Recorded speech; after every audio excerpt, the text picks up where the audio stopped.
ওকে, major Akter, একজন ভদ্র মহিলা কমেন্টে লিখেছে, কাউকে গালি দেওয়ার আগে নিজেকে একটু ভাবেন দেশের জন্য আপনি কতটুকু কি করেছেন। আমি এই আপুটা আপনাকে আমি বলবো, আমাদের দেশটা যখন 17 বছরের জাতাকলে পিষা খাচ্ছিল, এই দেশটার জন্য নিউ ইয়র্ক থেকে ডিসিতে যেতে প্রতি ট্রিপে আমার খরচ হতো $6,000 থেকে $7,000, এবং ওখানে গিয়ে হাত পা চাপতাম লোকজনের যে আমেরিকার একটা পজিটিভ পলিসি বাংলাদেশের জন্য তৈরি করা যায় কিনা। কংগ্রেসম্যানদেরকে রাত্র দিনে রাত্রে পার্সিউ করতাম আমার দেশের বাণিজ্য ক্ষেত্রে কোনো অবরোধ আছে কিনা, কোটা বাড়ানো যায় কিনা, অ্যাডভান্টেজ তৈরি করা যায় কিনা, ট্যারিফ কমানো যায় কিনা, আমাদের দেশের রাজনীতিবিদদের অফিসারদের এখানে এসে ট্রেনিং করানো যায় কিনা। যখন এগুলো নিয়ে কাজ করেছি, আপনারা কি করেছেন জানেন?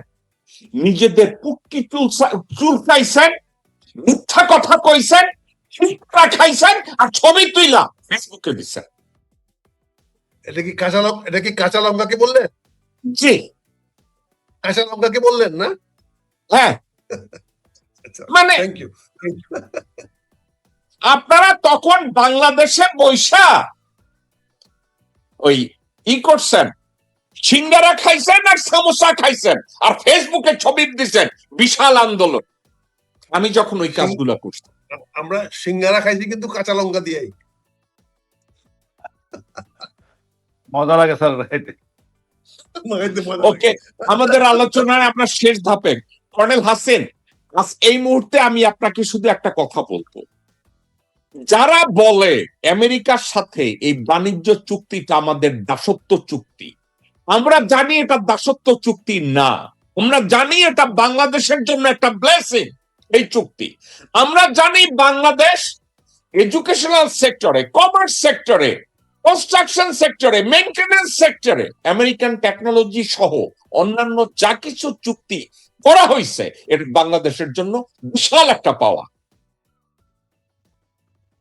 এটাকে কারা চায় না?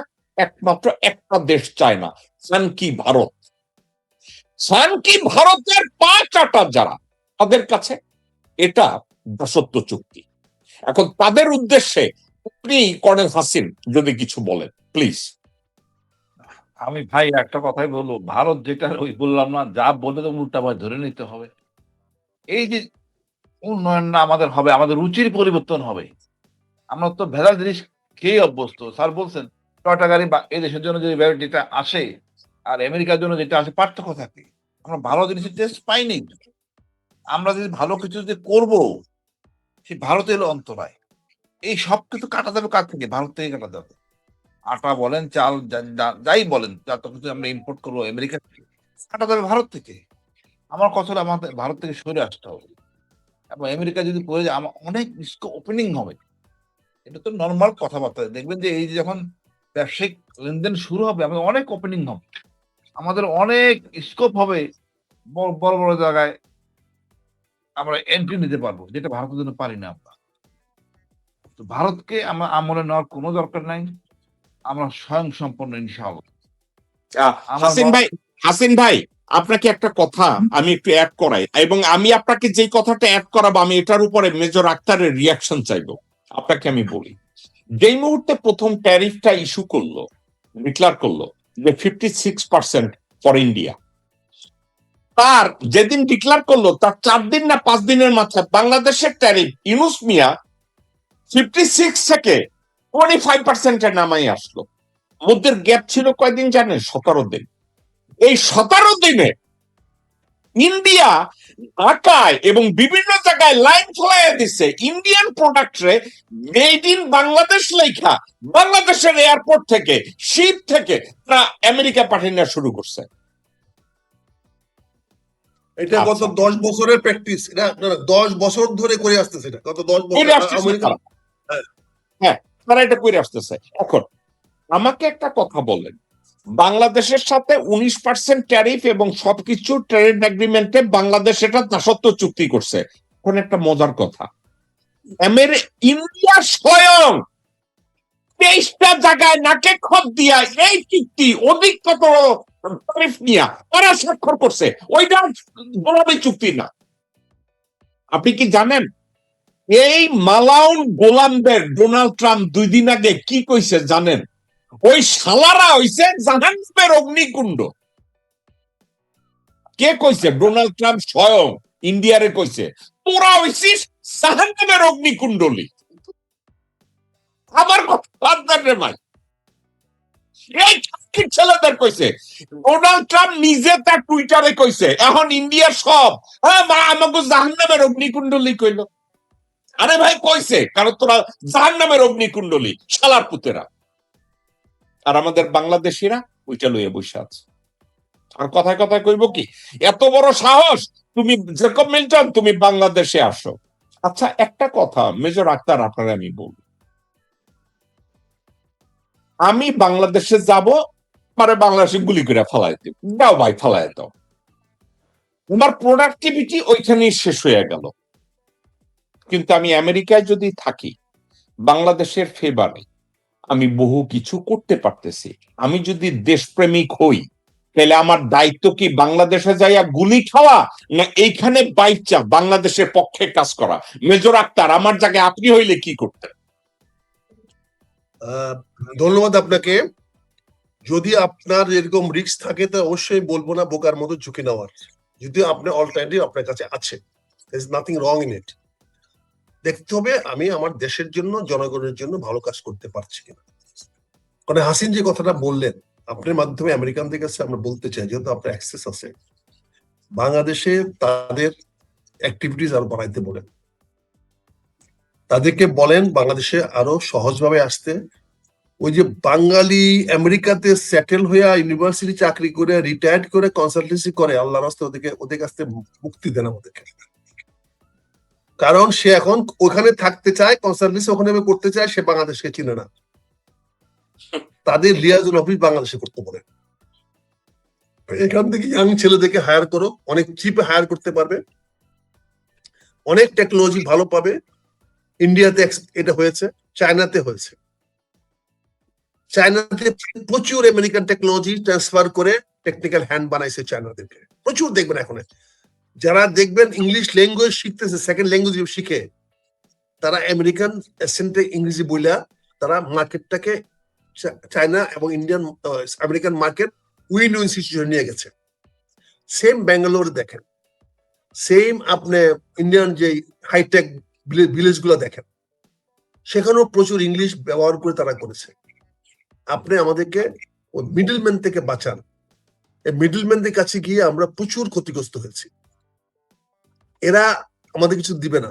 এই যে আপনি বললাম না যে আমরা কেন আজকে আমরা নিউ ইয়র্ক টাইমস ঢুকতে পারি না, আমাদের এত বড় বড় দার্শনিক লেখক কেন পারে না?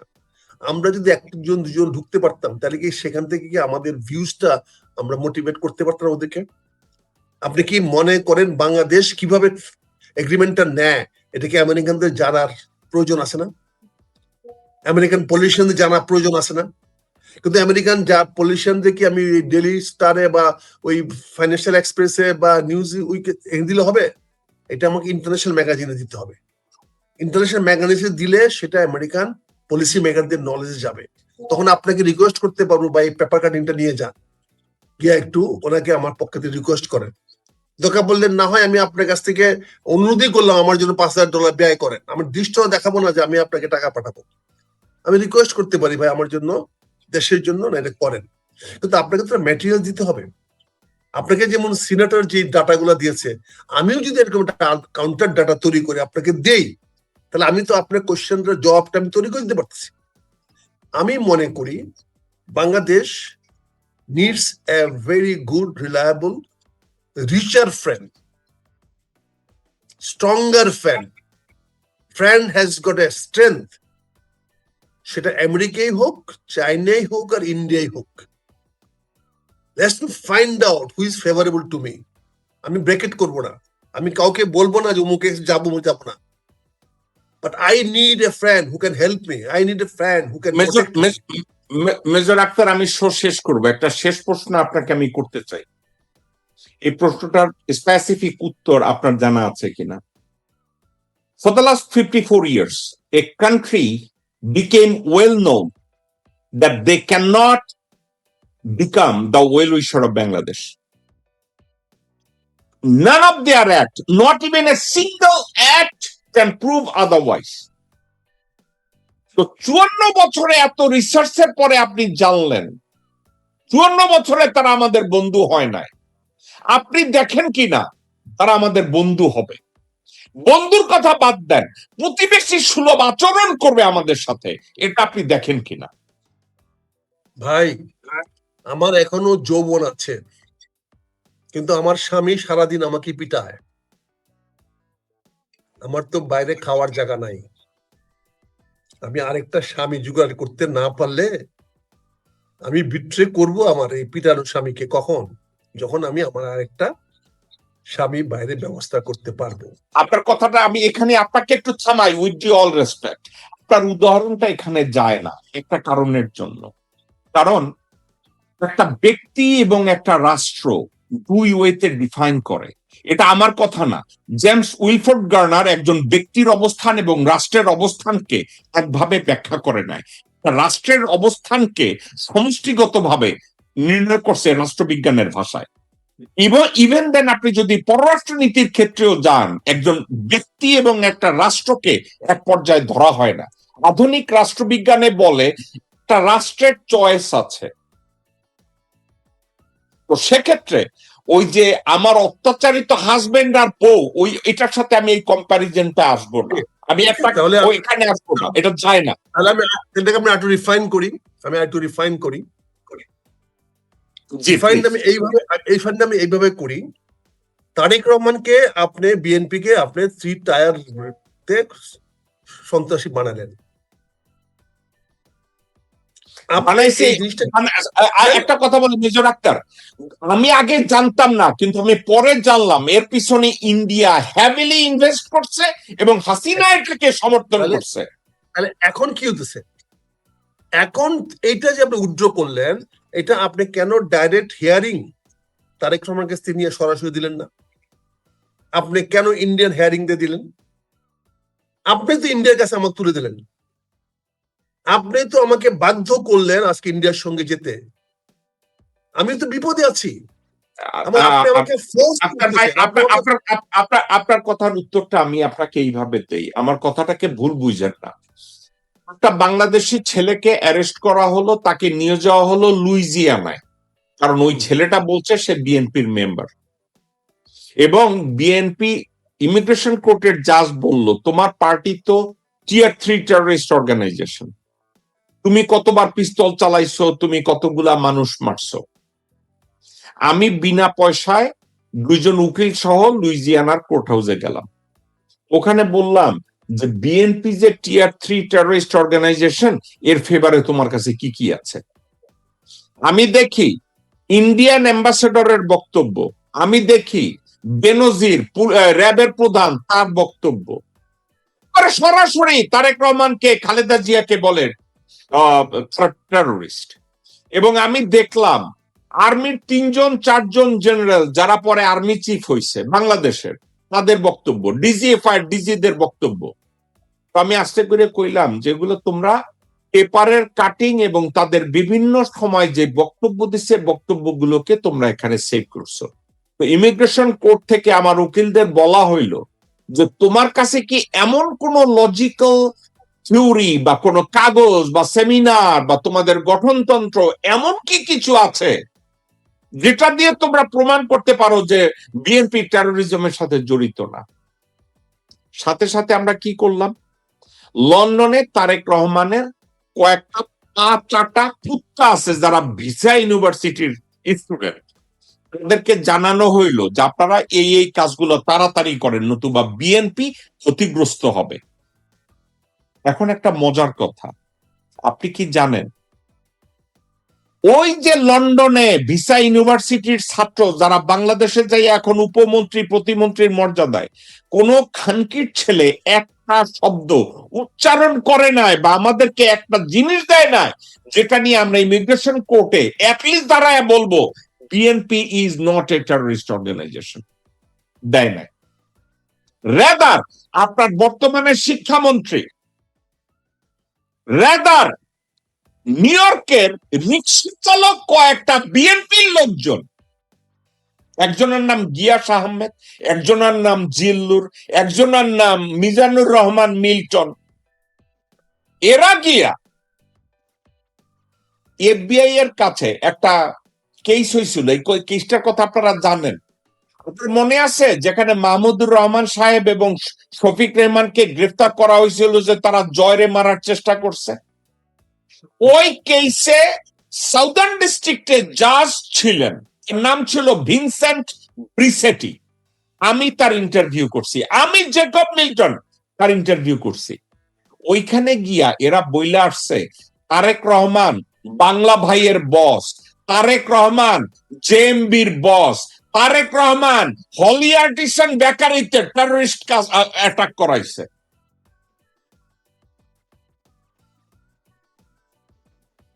ভাই আমি চেষ্টা করছি আপনি টেররিস্ট না, আর আপনার লোকজনরা এসে বইলা গেছে আপনি টেররিস্ট, এবং আপনি আপনি তাদেরকে প্রতিমন্ত্রী বানাইছেন, মন্ত্রী বানাইছেন। জ্যাকব ভাই 21শে আগস্টের গ্রেনেড হামলা রাত থেকে 2 বছর আগ পর্যন্ত Channel i as much as 400 program আমি করেছি। জিল্লুরের ওই 21শে আগে তো বুঝে 21শে আগস্ট প্রতিটা বক্তব্যকে ডিফার করে আমি বক্তব্য দিয়েছি। আমাকে অনেকে বলছে আপনি বাসায় যেতে পারবেন, রেকর্ডেড বক্তব্য। আমি জিল্লুরকে বলছি তুমি কি দিবা এটা? হ্যাঁ দিব, দিয়েছে। এখন প্রশ্ন হচ্ছে এই কাউন্টার গুলো তো আমরা কালেক্ট করি নাই, আমরা বিএনপি সেভাবে চিন্তা করি নাই, আমরা আমেরিকানকে আমরা কনসিডারেশন আনি নাই। আমি আপনার কাছে কেন কথাগুলো বলছি, আমি কিন্তু বিএনপির পক্ষে বলছি না, কোনো রাজনৈতিক দলের পক্ষে বলছি না, আমি বাংলাদেশের জনগণের পক্ষে বলার চেষ্টা করছি। আমাকে আমেরিকার সঙ্গে ব্যবসা করার সময় এখন আর নাই, বয়সও নাই, আমার ইনফ্রাস্ট্রাকচারও নাই। কিন্তু আমি মনে করি Bangladesh can be very good hub, commercial hub for American, এবং আমার গার্মেন্টস এর এক্সপোর্ট আমি ডাবলে নিয়ে যেতে পারবো যদি আমি বাইলেটারাল বিজনেস আমি আমেরিকার সঙ্গে বাড়াইতে পারি। শুধু একটি ভাবে, সেটি হচ্ছে dollar in dollar out, and আমার same ship will go full come full. এতে যে খরচটা বাড়বে, আমার ইনসেন্টিভ দরকার নাই, কোনো ইনসেন্টিভ দরকার নেই, ইনসেন্টিভ বন্ধ করে দেন। বিজনেসটা আপনি করেন, পলিটিক্সটা আমার ছেড়ে দেন, পলিটিক্সটা আমার এইটাতে ট্রেড এন্ড কমার্স। আচ্ছা মেজর আক্তার, আপনাকে আমি একটু কথা বলি। কোন একটা জায়গায় আপনাকে আমি ঠান্ডা মাথায়, আপনি এই কথাটা শুনছেন, আইএমএফ এ যখন এই যে 4.5 বিলিয়ন না 5 বিলিয়ন ডলারের একটা এইড বাংলাদেশের জন্য দেওয়া হলো, ওখানে 2টা না 3টা অবজেকশন গেল যখন এই হাসিনার আমলে এই লোনটা দেওয়া হবে আইএমএফ থেকে। আপনি কি জানেন এই অবজেকশনটা কে দিছে? ইন্ডিয়া। না ভাই, ইন্ডিয়া, বিএনপি দেয় না। ওখানে বিএনপির ওইখানে যে কথা বলার মতো লোক আছে কে? আপনি শিক্ষামন্ত্রীর কথা কন, হাসিন ভাই, আপনি শুনলে হাসবেন। আমরা অনেক সময় কই না ইংরেজিতে how dare that you said that. How dare মানে তোর এত বড় স্পর্ধা বা সাহস। আপনি কি জানেন আপনার শিক্ষামন্ত্রী আমেরিকান এক অফিসিয়াল লেখছে হাউ ডেয়ার, DEAR। ভাই কোনো মিথ্যা কথা নাই, স্ক্রিনশটটা এখনো আছে, লেখছে হাউ ডিয়ার। যাই হোক, আমি মিলনরে বদনাম করতেছি না, আমি কইতেছি অবজেকশনটা ইন্ডিয়া দিছে। আপনি একটা কথা আপনি মনে রাখেন, বাংলাদেশের সাথে আমেরিকার চুক্তির বিষয়ে আপনি যা বলছেন, উনি আপনার সাথে 110% আমি এগ্রি করি, কিন্তু এটা হইতে দিবে না কে জানেন? আপনার দেশের লোকজন। এটা হইতে দিবে না কে জানেন? ইন্ডিয়ান ইকুইপড মার্সেনারিজরা, যারা যেখানে দাঁড়াইয়া পারবে আপনার মুখের মধ্যে একটু গুলেইপা দিবে, একটু গরুর মুত লাগাই দিবে, আপনাকে জাস্ট করতে দিবে না। আপনি কইছেন আমেরিকান জাহাজ যাবে চট্টগ্রাম বন্দরে ফেলাইয়া ওই জাহাজটা আনলোড করতে দিবে না 10 দিন। কে দিবে না? যারা আদমজি ক্যান্টনমেন্ট বন্ধ করছে, যারা বাংলাদেশ বিমান লন্ডন এই ঢাকা নিউ ইয়র্ক রাত বন্ধ করছে এয়ার ইন্ডিয়ার ফেভারে, বাংলাদেশের বিমানটারে খাইয়া দিছে, তারা এই কাজ করছে এবং তারা এই কাজ করবে। তো আপনি যেটা বলছেন একমত। আমি কি এটা নিয়ে আমরা কি আমাদের প্রচেষ্টা অব্যাহত রাখবো? অফকোর্স রাখবো, যতদিন শ্বাস আছে বাংলাদেশের জন্য কাজ করব, এখান থেকে সরবো না রে ভাই। এমন কোন পৃথিবীর টাকা নাই যেটা দিয়ে আমাকে সরানো যাবে। আমার যা করার আমি সেটা করব, কিছু আসে যায় না। কিন্তু সমস্যাটা কোন জায়গায় জানেন? কয় যে 2 দিনের মদারও 3 দিনে হয়ে যায় আজি।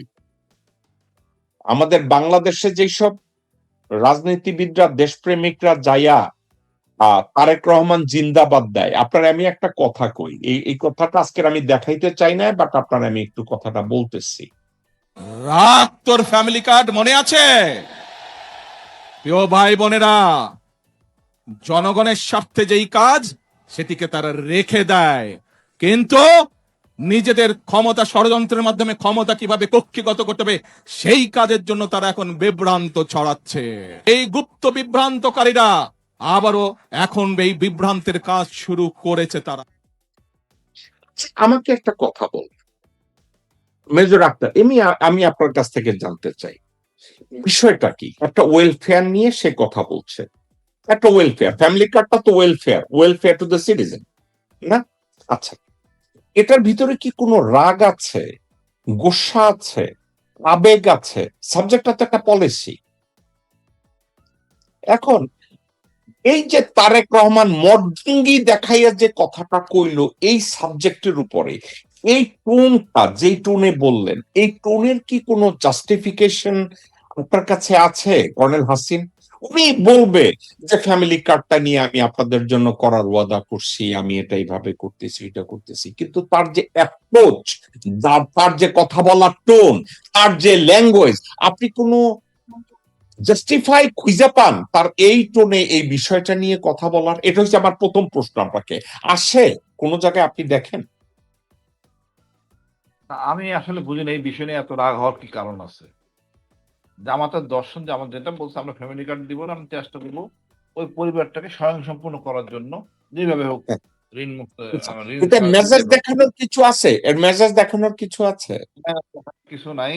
এটা আসলে হয়তো কোনো অন্য কোনো কারণে হয়তো ক্ষেপে থাকতে পারে, যার জন্য আরেকটা কথা, আমি এটা আরেকটা কথা, সিলেটের এক ভদ্রলোক ছিল, তার নাম ছিল আহমেদ কাইকাউস। হাসিনা তারে বিশ্ব ব্যাংকে এক্সিকিউটিভ ডাইরেক্টর করে পাঠাইছিল। মানে যা চাটা অযোগ্য ধরিবাজ একটা চুয়োর। আচ্ছা, আমি একটা, আমার কয়েকদিন আগে আমি যখন শুনলাম আইএমএফ তাদের লোনের 1.3 বিলিয়ন আটকায়া দিচ্ছে, আমি বললাম কাহিনী কি, আটকে দিল কেন? Just become curious. আমি যে বাংলাদেশের কোনো উপকার করতে পারি তা না, কিন্তু যাই আমি কই যে কাহিনী কি, তোমরা এটা বন্ধ করলা কেন, হইলো কেন? আর নিউ ইয়র্কে থেকে একটা জিনিস হয়, কিন্তু আপনি আইএমএফ এর কোন একটা জায়গায় গিয়া ঢুইকা আপনি যদি তাদের ডেস্ক অফিসার যে তার সাথে যদি এটার ব্যাখ্যা চান, এজন্য আপনার বাংলাদেশের মন্ত্রী হওয়ার দরকার নাই। আপনি যদি সুন্দরভাবে প্রশ্নটাকে উপস্থাপন করেন, ওরা বলবে তুমি বসো, কেউ একজন তোমার সাথে কথা বলবে, তাই সে কথা বলে। ওখানে আসার পরে তারা বলল যে আইএমএফ একটা সাবজেক্টের সন্দেহ পোষণ করছে। সন্দেহটা ছিল এর প্রিভিয়াস গভর্নমেন্ট যারা, মানে তারা এই অন্তর্বর্তীকালীন সরকারের কথা বলে না, হাসিনা সরকারের আমলে, তারা বলছে তোমাদের কন্ট্রোল, ব্যাংকিং সেক্টরের কন্ট্রোলটা ঢাকায় ছিল না। আইএমএফ দেখছে যে কন্ট্রোলটা একটা দেশ থেকে হচ্ছে, তা আমি অন্য দেশটা কি থার্ড কান্ট্রি? তারা বলছে, রাশিদিয়া বলছে না, তোমাদের পার্শ্ববর্তী দেশ থেকে নিয়ন্ত্রণ ছিল। আমি বললাম ওকে। তো বলছে এই গভর্নমেন্টটা আসার পরে বর্তমান বাংলাদেশ ব্যাংকের গভর্নর এবং তোমাদের অর্থ এবং পরিকল্পনা মন্ত্রী যারা যারা আছে, তারা সেম ওয়েতে ব্যাংকিং সেক্টরের নিয়ন্ত্রণটা দিল্লির হাতেই আবার পৌঁছায় দিছে। ডক্টর ইউনূস যেই কথাগুলো বলে আমাদের মধ্যে আস্থা তৈরি করতে পারছে, তার লোকজনরা যা রাখছে, ওই আস্থাটা আমাদের আর নাই। এবং তারা এক টাকা আরেকতে গিয়া তারা খরচ করা শুরু করছে, চুরি করা শুরু করছে। আমি একটু আউট অফ কিউরিসিটি জিজ্ঞাসা করছিলাম, হোয়াট খাত আর ইউ টকিং অ্যাবাউট? তো উঠে কয়, তোমাদের ওখানে তারা ফ্যামিলি কার্ড করছে, এগ্রিকালচার কার্ড করছে, কয় যে এগুলো আমরা যে লোন দিছি কোনো একটা জায়গায় আমাদের বলা উচিত এগুলো ছিল ডেভেলপমেন্ট ওয়ার্কের ক্ষেত্রে, ওয়েলফেয়ারের মধ্যে ছিল না। আর তারেক রহমান ওইখানে গিয়া গলাবাজি কইয়া কইল, যেমন আমি আপনাদের জিজ্ঞাসা করবো, কর্নেল হাসিন আসসালামু আলাইকুম, আপনি আছেন কেমন? আমার কথাটা এই টোনে হওয়া উচিত। আমি কি করছি জানেন? আমি কইছি "সিন", এই টোনে মর্দাঙ্গি দেখাইলাম। আরে বেটা গান্ডু, তুই মর্দাঙ্গি দেখাবি? তুই পার্লামেন্টে যাই হাতে চুরি পরিয়া টেবিল টাকাস, আর খুব পক্ষ হইয়া কথা কয় সালাউদ্দিন, আর তুই মর্দাঙ্গি জনগণের সামনে, এটাও আবার ফ্যামিলি কার্ড নিয়া। তুই এইটা কইরা IMF এর লোনদার ব্লক করাইলি। আমির খসরুর মতো একটা 2 পয়সার খেজুর খোর, তারে বানাইছিস তুই অর্থ পরিকল্পনা মন্ত্রী। একটা গান জুটি ঋণ খেলাপি অযোগ্য হারামজাদা, তারে ধরে নিয়ে বানাইছিস তুই বাংলাদেশ ব্যাংকের গভর্নর। আর লেজিটিমেট একটা গভর্নর মত তৈরি কইরা তারে গাম ধরে বাইর করে দিলি একদিনের মধ্যে। মানে আপনি কি কোনো উত্তর দক্ষিণ পান, কোন সিস্টেম পান, কোন টোন পান, এখানে সুশাসনের কোন ফিক্সিং এর কোনো কিছু দেখেন কর্নেল হাসিন? না, আমি কোনো কারণ দেখি না। হয়তো এটা আগে থেকে চুক্তিবদ্ধ ছিল, তাই তারা করছে। আমার বিশ্বাস যেভাবে আন্দোলন হচ্ছে, পুরো দেশ যেভাবে আন্দোলনে যাচ্ছে, বিএনপি কিন্তু ক্ষমতা থাকতে হয় জনগণের ভাষায় কথা